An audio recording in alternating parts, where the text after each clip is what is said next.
Gimana aturkan sabaru nikah itu Malik coba lanjutan pembahasan terakhir di bagian ke-7 dengan kitab Futuhul Ghaib Syekh Abdul Qadir Jailani, yang ini pembahasan tentang fi izhabi wammil qalbi, bagaimana kita akan menghilangkan yang namanya kegundahan, keresahan di dalam qalbu.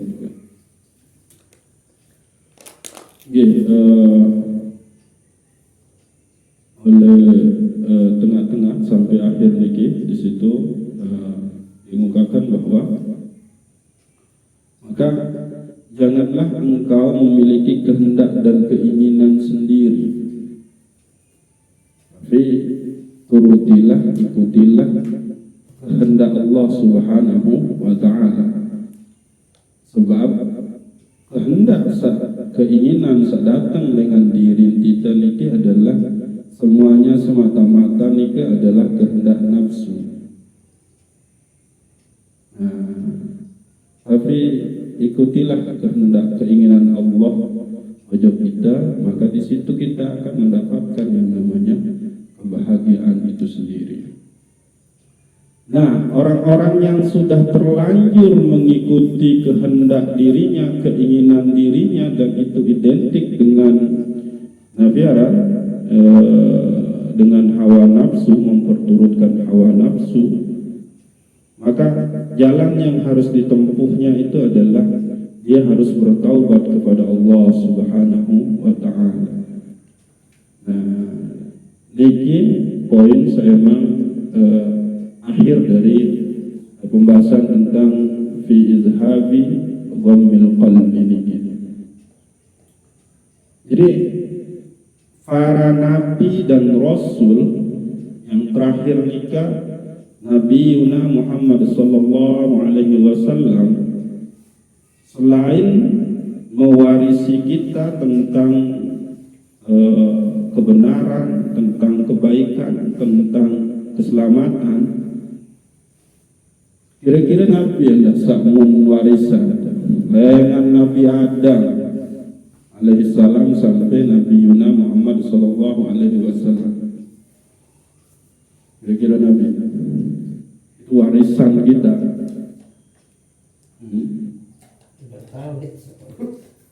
Misalkan baru nikah kan, dia mewariskan kebenaran, keselamatan, kebaikan. Dia di situ tauhidnya, kebenaran tentang tauhid. Yang benar tauhidnya terus diwujudkan di dalam ubudiyahnya, maka dia akan selamat. Jadi ternyata yang kita warisi dari bapak kita, dari nenek moyang kita, Nabi Adam alaihissalam sampai kepada Rasulullah sallallahu alaihi wasallam itu adalah pertaubatan.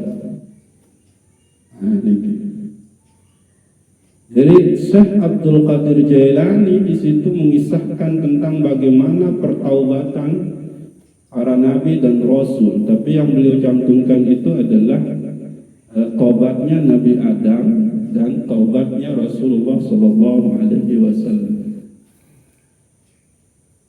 Nah, hikmahnya adalah kalau sekelas Nabi, Rasul, bahkan kekasih Allah, Nabi Yuna Muhammad sallallahu alaihi wasallam pun senantiasa bertaubat, maka berbeda. Jadi, i'tirafuhu bi zambihi wa qusurihi warasatu min abil basar Adam ila Mustafa Muhammadin sallallahu alaihi wasallam. Pengakuan terhadap dosa gitu, dan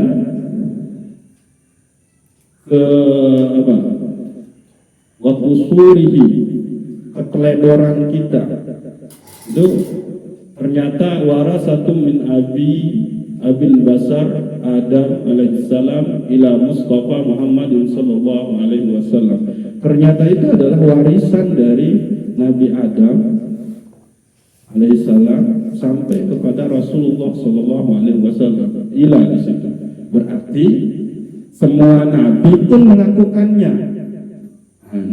Apun Abil Basar Adam ila Mustafa Muhammadin sallallahu alaihi wasallam. Berarti sampai kepada Rasulullah. Jadi semua nabi dan rasul niki dalam artian itu pernah melakukan kesalahan, sehingga mereka dituntut, dibimbing untuk mengakui kesalahannya. Cuman kan harus kebedayan kesalahan yang dilakukan oleh para nabi dengan kita jelas beda. Dendek sampai ke nabi dan rasul nikah. Kesalahan itu bagi ulama, bagi wali Allah pun jelas beda. Kemudian dengan kemaksiatan, dosa dari kemaksiatan dari semua anggota badan kita. Lamun para kekasih Allah, para nabi, para rasul itu dari lalainya aja, dari dia sejenak saja berhenti mengingat Allah itu sudah merasa, jadi merasa berdosa, merasa sangat berdosa. Lamun itu kan emang nyatanya kan tergawe dosa. Nah,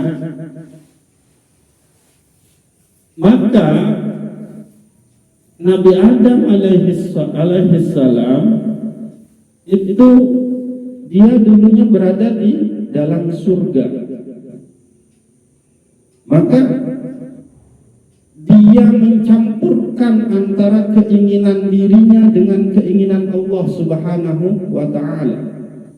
Allah hanya menginginkan kepada Nabi Adam alaihissalam untuk menikmati semua searah, Nabi juga searah oleh surga ini silahkan, kecuali sedikit. Samun terkenal dengan istilah buah kholdi ini.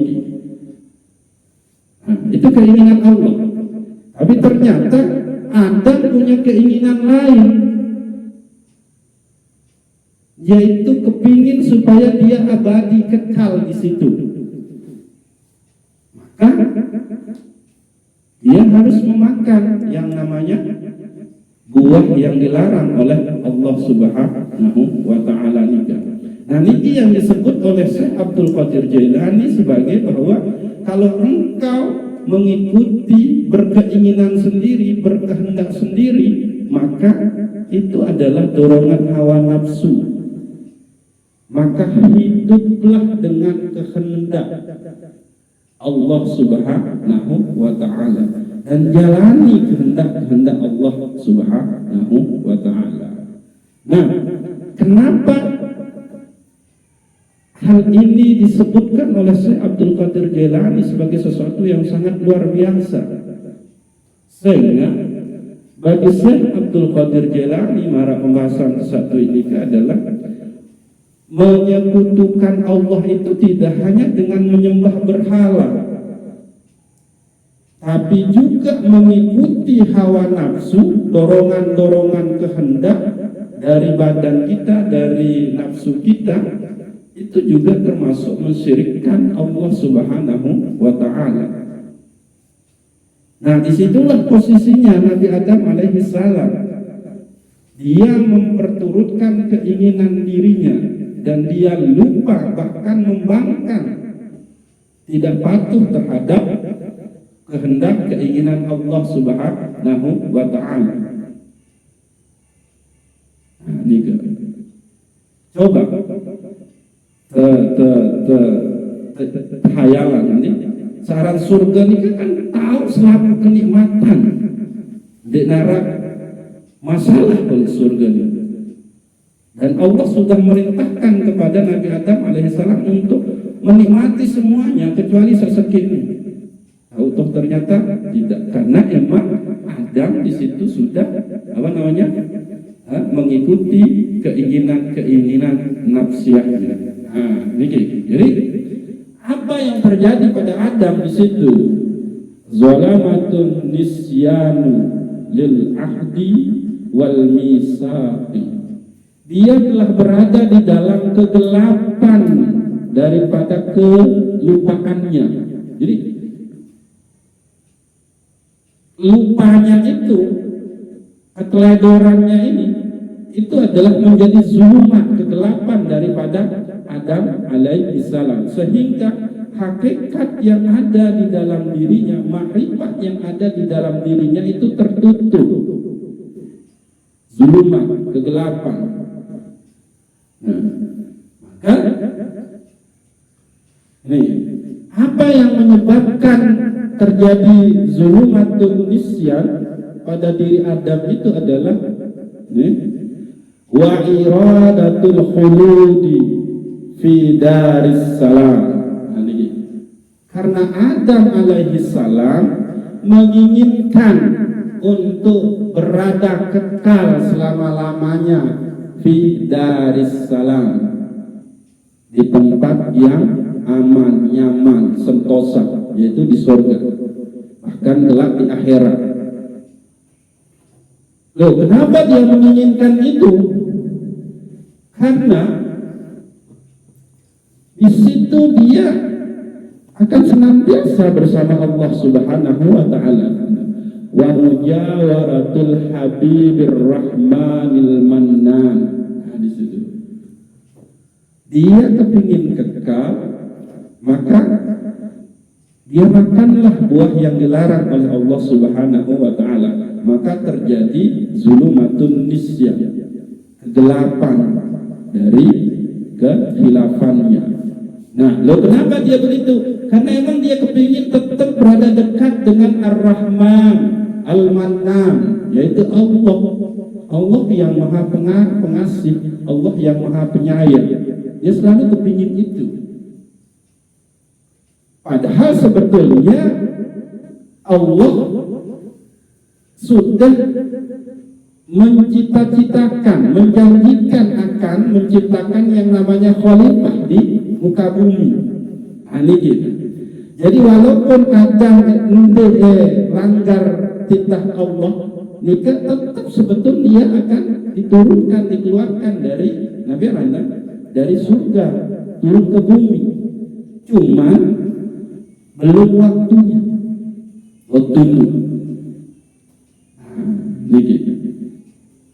Jadi seharus dia akan diturunkan secara mulia, secara terhormat, secara agung. Lalu karena dia melanggar titah Allah, maka akhirnya dikeluarkan dengan cara yang hina. Nah, banyak versi di situ kan.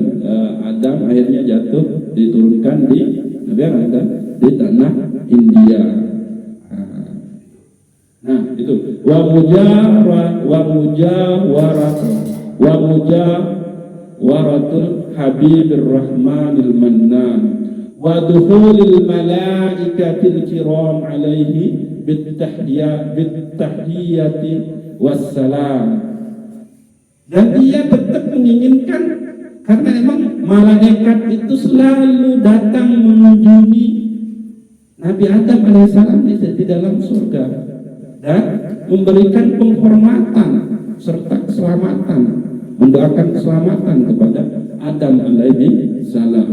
Nah, ini jadi lantaran kepingin tetap mendapatkan kenikmatan dekat dengan Allah, terus kepingin supaya tetap malaikat masuk memberikan pujian dan mendoakan keselamatan ke dia, maka dia memakannya,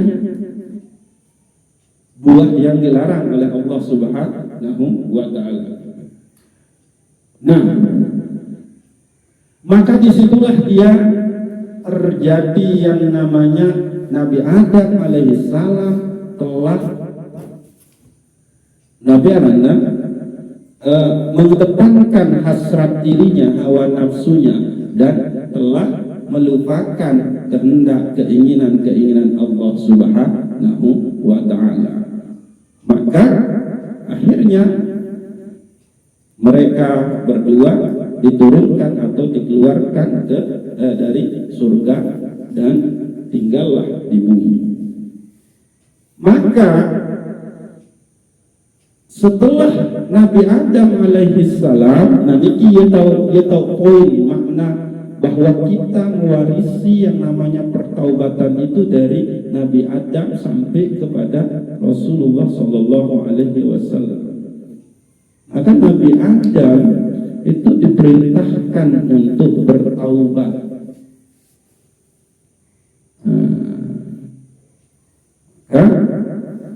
Adam pun melakukan pertaubatan itu. Seandainya tetap oleh surga, maka Adam tidak tahu rasanya bagaimana benar-benar menghadirkan Allah Subhanahu wa Ta'ala di dalam qalbi. Nabi Adam tidak akan merasakan bagaimana nikmatnya mengakui keagungan Allah setelah melakukan kehilapan dosa itu. Nah, ini pelajaran yang penting. Jadi yang dia tahu ya cuma kenikmatan surga. Lalu dia ketahui berembe searah pertaubatan, berembe searah penyesalan, berembe seteparan arah sakit di dalam hati lemun tentu bertaubat kepada Allah Subhanahu wa Ta'ala. Coba kembalian tujuan kita. Pernah suatu saat kita masing-masing kita merasakan memiliki waktu di mana kita benar-benar merasa berdosa, dan itu adalah kenikmatan yang luar biasa. Kita merasa hina, kita merasa kotor. Itu pemberian Allah. Ada yang ketahuan bahwa belum tentu ibadah itu mampu rasain keagungan, kesucian, kebesaran Allah di dalam qalbu ini. Jadi bukan berarti harus tidak melakukan maksiat, dende salah pahami. Artinya bahwa coba kurang apa Allah Subhanahu wa Ta'ala ke kita? Perhiasan dunia ini sudah dinikmati oleh kita yang pernah melakukan dosa-dosa ini. Apa coba? Khamar misalnya, berzina, itu semua kita. Itu kelebihan yang kita miliki tuh.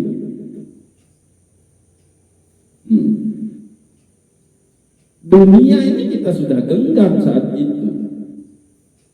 Nah, pun setelah kita bertaubat atas semua itu, Allah pun memberikan lagi tempat yang berbeda di kita, yaitu tempat ukhrawi, tempat batin yang luar biasa, merasakan kedekatan dengan Allah Subhanahu wa Ta'ala.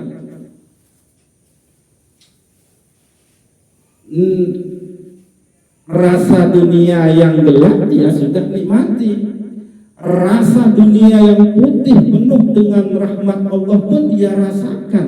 Maka itu kelebihannya dia. Bisa jadi itu kalau ngatin kan, wah mau gawe rasain kenikmatan dunia sahita, munane bertobat, mau terima tobat di sisi Allah. Bisa jadi itu kalau nanti. Jadi ini kan akhirnya Nabi Adam alaihissalam kemudian mengucapkan kata-kata permintaan maaf kepada Allah Subhanahu wa Ta'ala. Apa doa permintaan maaf, taubat yang kita warisi dari nenek moyang kita niki, yaitu Rabbana zolamna ampusana wa illam taghfir lana wa tarhamna lanakunanna minal khasirin. Ya Allah, kami telah zalim terhadap diri kami. Rabbana zalamna ampusana wa illam taghfir lana, lagu seandin endek dekayunin ampunin kami ya Allah, wa tarhamna lanakunanna minal khasirin, maka kami akan menjadi tergolong orang-orang yang sangat rugi. Ini yang terus dibaca oleh Nabi Adam alaihissalam. Maka diangkat lagi lah derajatnya Adam. Bahkan Allah memberikan kedudukan yang sangat tinggi kemudian kepada Nabi Adam alaihissalam. Apa? Menjadi bapak dari semua manusia, menjadi pemilik dunia ini, menjadi pemimpin di dunia ini, dan besok pun di akhirat dia akan mendapatkan kemuliaan lagi di tempat yang abadi. Ini jadi orang-orang yang bertaubat lantaran dia pernah melakukan kemaksiatan, maka sebetulnya dia sudah memiliki dunia itu sendiri. Zahir dan batin dia sudah miliki. Dia sudah nikmati dunia itu. Nah itu. Coba aneh. Gawe maksiat, dia sudah puas. Akhirnya bertobat. Dia pun diangkat derajatnya oleh Allah Subhanahu wa taala. Karena sudah bertobat dan diangkat derajatnya oleh Allah Subhanahu wa taala, maka dia mendapatkan keselamatan di dunia dan di akhirat. Nah, kurang apa? Artinya apa? Bahwa orang-orang yang bertaubat ini adalah orang-orang yang benar-benar dia merasakan bahwa memang Allah itu adalah yang Rahman, yang Rahim. Allah itu adalah yang Jalal, Allah itu adalah yang Jamal. Ketimbang itu sak merasa ndek uang gawe dosa-dosa beli, ndek tahu masyarakat bintik-bintik kemaksiatan di dalam kolbun.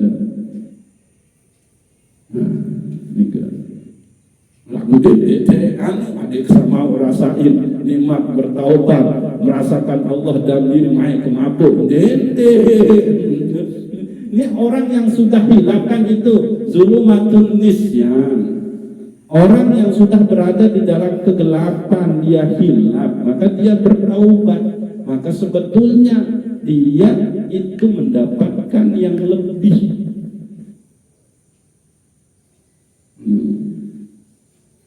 Yang pertama bisa jadi kita irin tuh dunia kan.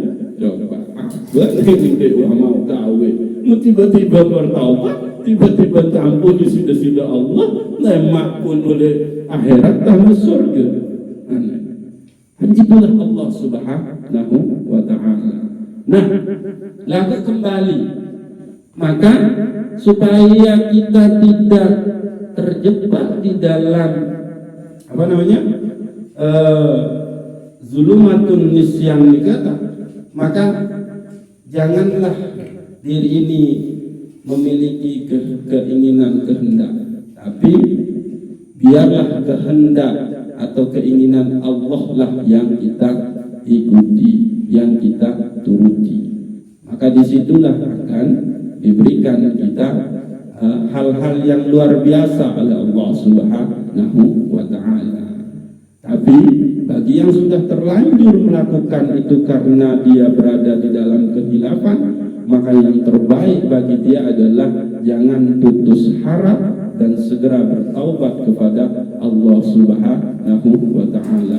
Sehingga kembali taubat niki adalah warisan dari Nabi Adam alaihissalam sampai kepada Rasul Mustafa Muhammadin sallallahu alaihi wasallam. Maka oleh terakhir Syekh Abdul Qadir Jailani di situ berpesan, maka ikutilah dengan sungguh-sungguh Rasulullah sallallahu alaihi wasallam. Jadikanlah Nabi Adam dan Rasulullah sallallahu alaihi wasallam itu adalah suri tauladanmu di dalam mendekatkan diri kepada Allah Subhanahu wa taala. Wallahu a'lamu bissawab. Assalamualaikum warahmatullahi wabarakatuh.